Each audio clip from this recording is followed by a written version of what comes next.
देखिए, इससे पहले भी वो हादसा होने जा रहा था। प्लानिंग थी, प्लानिंग को हमने नाकाम किया। और उस दिन में अगर सभागृह में होता तो किसी की मां नहीं जानी कि सैयद मतीन को उंगली भी लगा ले। अफसर खान उस सभागृह के अंदर डट के खड़े रहता और डट के हर एक का मुकाबला करता। मैं उस दिन बॉम्बे में था। ये बदकिस्मती थी समझो, और मैं उनकी खुशकिस्मती थी सामने वाले की जिन्होंने इनको मारा है, नहीं तो उनकी धज्जियां उड़ा देता था अफसर।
और मैं ये कहना चाहूँगा कि सिटी में काम करते टाइम इलेक्शन खलास होने के बाद हर समाज के सर्व आदमी का काम है कि अपने एरिया में अच्छा काम हो, हर समाज के लोगों के लिए काम हो।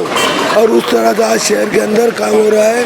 मतीन भाई बहुत दिन से पीछे लगे थे, अफसर भाई बड़े थे, उनके एरिया में भी काम है। और हर जगह सिटी के अंदर एक भी जगह ऐसा नहीं है कि हर समाज के जगह हर जगह रोड का रहने दो, मस्जिद के का रोड रहने दो, ईदगाह का रहने दो, 1 करोड़ ईदगाह के वास्ते भी पैसे लाए। जहाँ जहाँ हो सके हर जगह काम करने की कोशिश कर रहे हैं। देखिए, वो नगर सेवक रहे हुए हैं, उनके एरिया में उनका वोट है, अच्छी तरह से काम किए हुआ है। अफसर भाई होंगे, हमारे पुराने नगर सेवक जिन्होंने हमारे साथ काम किए, खाजा भाई इधर सब लोगों ने साथ में मिलकर काम किए।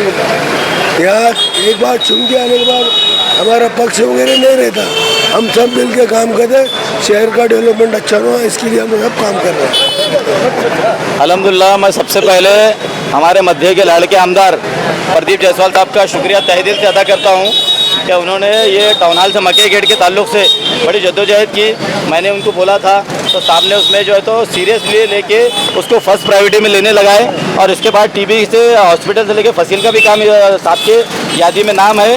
तो मैं इस बस इतना ही कहूँगा कि मैं जायसवाल साहब का शुक्रिया अदा करता हूँ। और माननीय विभागीय आयुक्त केंद्रेकर साहब, माननीय आयुक्त पांडे साहब और अभिजीत चौधरी साहब का मैं शुक्रिया अदा करता हूँ। और मेरे यहाँ पे जो मेहमान आए हुए अफसर खान साहब, मेरे विरोधी पक्ष नेता साहब, मेरे बुरे वक्त के साथी है मुश्ताक साहब, ये जितने भी लोग आज मौजूद है स्टेज पे, मैं बहुत से पॉलिटिकल लोग हैं मगर ये जो लोग मौजूद है ये मेरे बुरे वक्तों के साथी है। और अल्हम्दुलिल्लाह इन्होंने मेरे बुरे वक्तों में साथ दिया हुआ है। और जावेद कुरैशी साहब भी इसमें है, जितने भी लोग हैं, खाजा भी है, जावेद कुरैशी साहब है, जितने भी मंच में मौजूद है तो सब अल्हम्दुलिल्लाह मेरे बुरे टाइम के साथी है। अल्हम्दुलिल्लाह मैं जायसवाल साहब का फिर से एक बार शुक्रिया अदा करता हूँ। विभागीय आयुक्त केंद्रेकर साहब, पांडे साहब, चौधरी साहब का शुक्रिया अदा करता हूँ। खुदा हाफिज़, अल्लाह हाफिज़। सभी समाज को साथ में लेकर चलने वाले आमदार, सभी के दिलों पे राज करने वाले आमदार प्रदीप जी जायसवाल साहब, इनके हाथों आज टाउन हॉल से मकई गेट ये रोड का उद्घाटन हुआ। नगर सेवक सैयद मतीन, हमारे मुश्ताक साहब, हमारे राष्ट्रवादी के शहर अध्यक्ष खाजा भाई, हमारे जावेद भाई, तमाम नौजवान साथी बुजुर्गों, और मैं ये बात बता दूं आपको कि पिछले कई सालों से रोड का काम रुका हुआ था, लेकिन मैं कंटिन्यू प्रदीप जायसवाल के टच में था, सैयद मतीन कंटिन्यू प्रदीप जायसवाल साहब के टच में था, केंद्रेकर साहब ने भी इसमें मदद की, अस्तिक कुमार पांडे साहब ने भी मदद की, और प्रदीप जायसवाल साहब ने मुझे और आश्वासन दिया था, मेरी जब भी बात हुई तो अफसर भाई ये रोड को ऐसा करूंगा, बोले कि 10-15 साल ये रोड खराब नहीं होना। और प्रदीप जी जायसवाल साहब के जो काम है मध्य के अंदर, वो हर समाज के लिए काम करते हैं, हर समाज के लिए। और मेरे भी वार्ड में उन्होंने अपनी निधि दिया है। मेरे भी वार्ड में पहली बार किसी आमदार की निधि अगर अफसर खान के वार्ड में लगी है तो आमदार प्रदीप जायसवाल साहब की लगी है आज। और सैयद मतीन के वार्ड में भी मैंने आज तक कोई भी आमदार से निधि नहीं लिया, कोई भी खासदार से निधि नहीं लिया, क्योंकि प्रदीप जायसवाल साहब के ऑफिस में इसलिए गया कि प्रदीप जायसवाल साहब एक ऐसी शख्स है कि कोई भी आओ भेदभाव नहीं करते, कोई भी समाज के लोग आओ भेदभाव नहीं करते। प्रदीप जायसवाल साहब के पास में जो भी शख्स जाता है, जो भी काम लेके जाता है, मुझे मालूम है एक प्रॉब्लम हुआ था सिटी चौक में, मैं सवेरे 9 बजे उनके घर पे गया था, 20 मिनट में तैयार होकर सिटी चौक पुलिस स्टेशन को आए थे। तो ऐसे आमदार हमारे को मध्य में मिले हैं और ये आमदार हमेशा रहे, ऐसी हमारी ख्वाहिश है। और ये रोड पे मैं सैयद मतीन को, जायसवाल साहब को, मुश्ताक भाई को, खाजा भाई को, मूसा चौस को, हमारे जावेद कुरैशी साहब को, हमारे सरताज साहब को, सबको मुबारकबाद देता हूँ कि रोड बहुत अच्छे से बन रहा है। और ये कहते हुए मैं फिर एक बार प्रदीप जायसवाल साहब का शुक्रिया अदा करता हूँ। अल्लाह हाफिज, खुदा हाफिज। भाई देखिए, यहाँ हमारे वार्ड के सैयद मतीन साहब जो है वो बहुत ज़्यादा खुलूस और मोहब्बत से के साथ काम करते हैं। मैं नहीं समझता कि इन्होंने अपने दौर में जितना काम किया किसी और कारपोरेटर में इतना काम किया होगा। हमारी अल्लाह तबारक व तआला से दुआ है कि आइंदा भी अल्लाह तबारक व तआला इन्हें कामयाब फरमाए और हमारी खिदमत का इन्हें मौका अता फरमाए। और हमारे प्रदीप जायसवाल साहब का भी मैं शुक्रिया अदा करता हूँ कि वह हमारी दावत पर यहाँ तशरीफ़ लाए, उनका बहुत बहुत ज़्यादा शुक्रिया अदा करता हूँ। अल्लाह तबारक व तआला उन्हें सेहत कामिला और आजिला अता फरमाए।